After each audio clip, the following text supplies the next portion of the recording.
उम्मीद करते हैं आप सब बहुत अच्छे होंगे। मेरा नाम है अभिषेक और स्वागत है आपका जीएस कैपिटल में। दोस्तों, आज हम देखेंगे भारत पर जो विदेशी आक्रमण। तो वैसे तो ऐसा माना जाता है भारत में कि भारत में पहला विदेशी आक्रमण जो था वो आर्यों का था। लेकिन ध्यान रहे, छोटी छोटी किताबों में ये मिल भी जाता है, लेकिन ध्यान रहे कि आर्यों का आक्रमण कहीं भी साहित्यिक रूप में स्वीकार नहीं किया जाता है, क्योंकि उसका ना कोई साक्ष्य मिला, ना कोई प्रमाण मिला। ठीक है, बस एक आकलन किया जाता है, ठीक रहा होगा। लेकिन अगर कहीं क्वेश्चन आता है पेपर में तो वहाँ पे आर्यों का आक्रमण नहीं माना जाता है। तो भारत पे विदेशी आक्रमण की आज बात करेंगे। आप हमारी पीडीएफ देख पा रहे होंगे।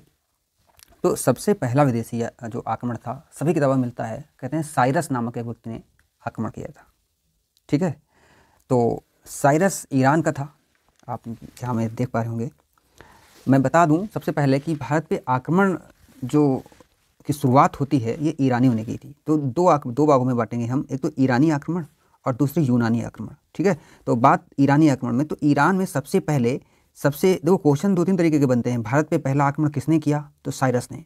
भारत पे पहला सफल आक्रमण किसने किया? तो भैया डेरियस प्रथम ने। तो आइए पहले हम पहला ही देख लेते हैं। तो भारत पे पहला आक्रमण साइरस ने किया। ठीक है, ये हिंदुकुश क्षेत्र पे इसने जो आक्रमण किया था, जो कि अब जो अफगानिस्तान के क्षेत्र में जो आता है, और ये असफल रहता है। तो ठीक है, बात खत्म यहाँ की। तो असफल आक्रमण अगर पूछ ले तो साइरस ने किया, पहला आक्रमण अगर पूछ ले तो साइरस ने किया, लेकिन सफल अगर पूछता है पहला तो वह डेरियस ने किया। अब बात कर लेंगे भाई ईरानी आक्रमण की। तो भारत पे आक्रमण को हम दो भागों में देख रहे हैं, पहले ईरानी और यूनानी। तो आज हम देखेंगे ईरानी आक्रमण जो हुआ था ये 516 BC यानी कि ईसा पूर्व में हुआ था। 516 BC किसने किया था? डेरियस प्रथम ने। ठीक है, इसे दारा भी कहते हैं, इसके और भी नाम है, अभी आगे देखेंगे। ठीक, समझ में आई बात। अब देखेंगे ईरानी आक्रमण।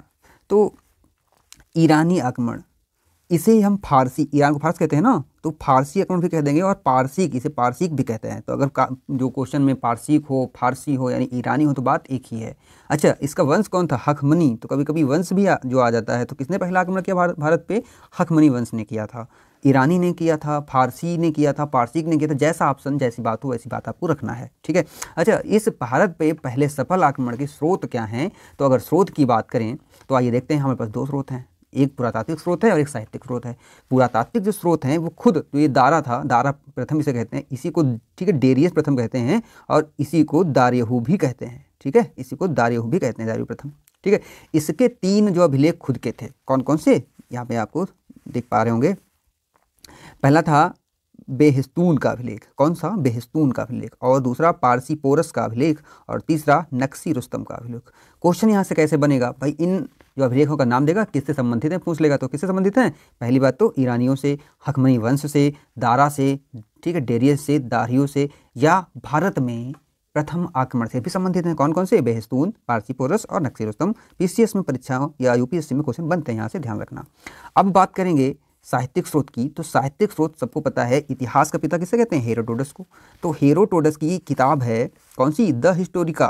तो द हिस्टोरिका में हेरोडोटस लिखते हैं कि कंबोज, गंधार व सिंध क्षेत्र को जीतकर फारस का 20वां प्रांत बनाया गया। मतलब जो डेरियस प्रथम था, अगर हम भारत का नक्शा देखें जैसा कुछ बना है भाई, ये वाला देखिए यहाँ पे, ये वाला, तो ये इंडिया है, और ये वाला जो पार्ट था, ये वाला, ये जीता गया किसके? ईरानियों के द्वारा। तो यहाँ पे ये बताया गया कि भाई ईरान में 19 क्षत्रप थे उस टाइम, मतलब जो प्रांत टाइप का था क्षत्रप उनका, तो 19 प्रांत थे, और 20वां प्रांत जो भारत का ये एरिया इसने जीत लिया था, कौन कौन सा इसमें? काम्बोज और गंधार और सिंध, इसको जोड़ के 20वां प्रांत बनाया गया। तो ये कहाँ लिखा है? हेरोडोटस की किताब में जो लिखा है कि दारा प्रथम ने इसे जीतकर ईरान का 20वां क्षत्रप बना लिया था। ठीक है, इस प्रांत से जो दारा को 360 टैलेंट स्वर्ण मुद्रा, टैलेंट उस समय का मात्रक रहा होगा, ठीक, मुद्रा का, वो इसको प्राप्त होता था। ऐसा कहते हैं कि ईरान साम्राज्य की जो पूरी कमाई थी उसका 1/3 भाग वो कहाँ से मिलता था? 20वें क्षत्रप, मतलब इंडिया के भाग से इसको मिलता था। ठीक, ये तो बातें हो गई। तो आपको पता चल गया भारत पे आक्रमण की बात अगर करें तो सबसे पहला साइरस,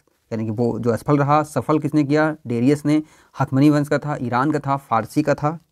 ठीक है, मतलब फारसी आक्रमण कहते हैं, इसे पारसिक आक्रमण भी कहते हैं। पहला कौन सा जो हुआ आक्रमण, तो ईरानी हुआ पहला, फारसी, पारसिक या हखमनी वंश ने किया। ठीक है, इसके भाई स्रोत क्या है, तो दो स्रोत हैं, एक पुरातात्विक स्रोत है, एक साहित्यिक स्रोत है। पुरातात्विक में आपको ये जो अभिलेख बता दिए गए और साहित्यिक में ये बात बता दी गई। अब देखते हैं कि प्रभाव क्या पड़े भाई, ईरानी आगमन के प्रभाव क्या पड़े जो भारत पे। तो यहाँ पे बहुत जो मोस्ट क्वेश्चन है, यहाँ पे प्री में भी आते हैं, यहाँ से मोस्ट और जो मेंस में भी आ सकते हैं। तो देखिए, सबसे पहली बात तो ये है कि ईरान में अपनी बातें जनता तक पहुँचाने के लिए या प्रमाण रखने के लिए अभिलेखों का खुदवाना प्रचलन था। क्या अभिलेख, तो पहली बात तो ये है भैया कि भारत में अभिलेख की जानकारी मिली, मतलब अभिलेख भी कुछ होता है। यहाँ तक कि जो अशोक ने यहीं से सीखा, मतलब इसी से सीखा था, इन्हीं अभिलेखों से कि हाँ भाई जो अभिलेख भी लिखवाए जाते हैं। तो भारत में जो अभिलेखों का प्रचलन, ईरानी आगमन का जो प्रभाव है। ठीक है, दूसरी बात, एक इनकी जो ईरानी की क्या थी, जो लिपि आर्मेइक, आपने सुना आर्मेइक जो लिपि है, आर्मेइक जो लिपि ईरानियों की देन है।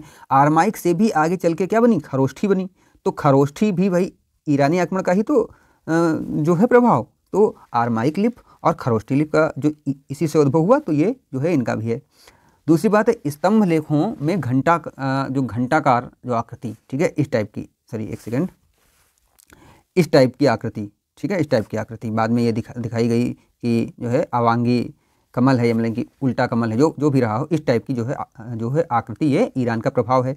सिक्कों का प्रचलन, देखो डेरिक जो वहाँ का शासक था, उसने स्वर्ण मुद्राओं का प्रचलन किया था। ठीक है, तो एक डेरिक जो मुद्रा थी वो उसकी सोने की थी, और एक ठीक है सिलगई थी वो चांदी की थी। तो इससे क्या मुद्रा का भी प्रचलन देखा गया। ये सिक्के यहाँ ठीक प्रचलन में तो लोग इससे जो परिचित हुए। दूसरी बात है छत्रप या प्रांतीय प्रणाली, ये बहुत मोस्ट है। ठीक है भाई, वहाँ वो छत्रपों में जो अपना साम्राज्य बांट चुका था ना, तो वो प्रभाव यहाँ पे पड़ा भारत में कि छत्रप बनते हैं, मतलब प्रांतों में शासन, छत्र प्रणाली। बाद में आपको पता है कि देखा कि यहाँ के क्या होता है, मराठा साम्राज्य में छत्रपों के जो कितना रोल रहा। दूसरी सबसे, देखो कोई भी आक्रमण जब होता है तो एक भाई प्रभाव तो सबसे ज़्यादा पड़ता है, क्या, नए रास्ते खुल जाते हैं भाई। जिस रास्ते से वो आया था उसके जो आसपास या वही वो रास्ताएं फिर चलने लगे ना, तो नए व्यापारिक मार्गों की खोज हुई। ठीक है, और ईरान की कुछ संस्कृति, कुछ वहाँ का रहन सहन, कुछ पहनावा, कुछ शब्द वो कहाँ भारत में आ गए, जो कि अभी प्रचलन में है। और एक और प्रभाव वो ये कि भाई ये भी पता चला कि भारत की ये वाली जो सीमा है ये सुरक्षित नहीं है, यहाँ से आक्रमण हो सकते हैं। ठीक है, धन्यवाद दोस्तों, वीडियो बड़ा हो गया है, इसलिए यूनानी जो आक्रमण के बारे में अगले वीडियो में बात करेंगे। दोस्तों वीडियो लाइक करिए, शेयर करिए और सब्सक्राइब करिए। मेरा प्रयास दिन पर दिन और अच्छा होता जाएगा। धन्यवाद।